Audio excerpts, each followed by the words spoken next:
Aboro Aboye. On this blessed day of Ifa, I greet everyone at Kuo. I'm reminded of a magnificent verse of Ifa, wherein Oromila helps us make a distinction between the erudites, the astrologers, and the Onifa, the followers and devotees of Ifa. And for me, it really is exemplified through the difference between being an apprentice and being a student. There's a real difference. The apprentice is characterized by service, whereas the student is characterized by knowledge. And so the student is inclined to show off. When the opportunity presents itself, the student, it has to raise, her hand or his hand first. They've got to have the answer first. They've got to be, proving that they are somehow ahead of the other students, even if they're giving the wrong answers. School tends to promote this, need and this compulsion to respond, even when you don't know what you're talking about. Whereas the apprentice is really more inclined towards service. And that service is in supporting and reinforcing the knowledge, reinforcing the practice, reinforcing the skill and the wisdom of the master. Okay? And so the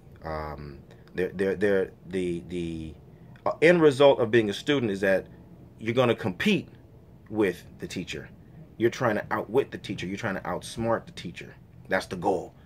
Whereas the objective of the apprentice is to support, reinforce, and expand upon the wisdom and the principles established by the master.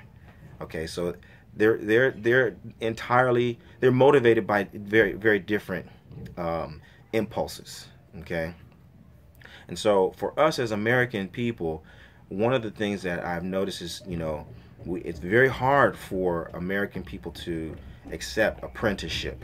Okay. And you see it where, people will go from one teacher to the next teacher to the, they go, and it's just a process of bridge burning, and no continuum, because,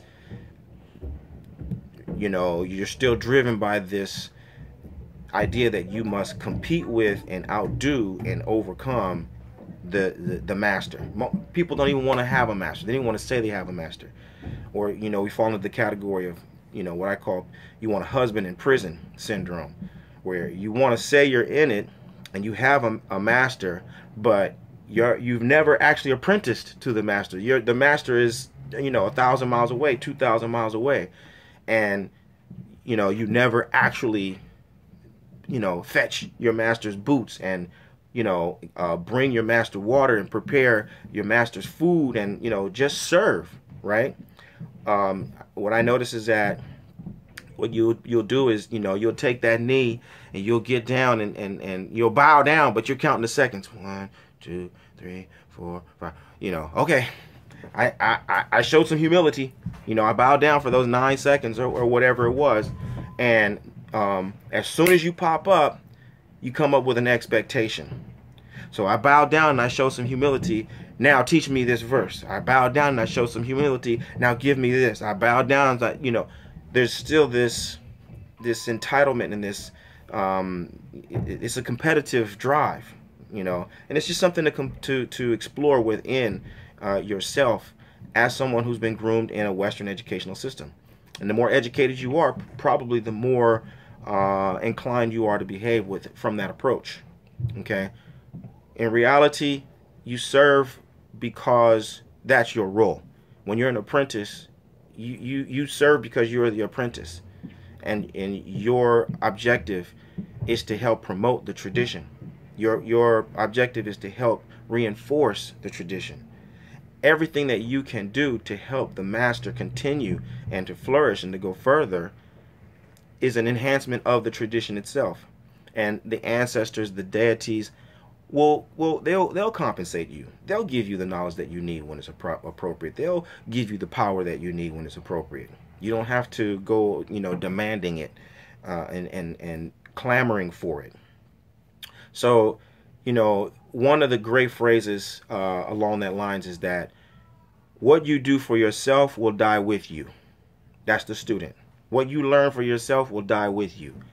But what you do for others will live on through them. That's the apprentice. Ekuojo awo, aboraboye, aboshishe.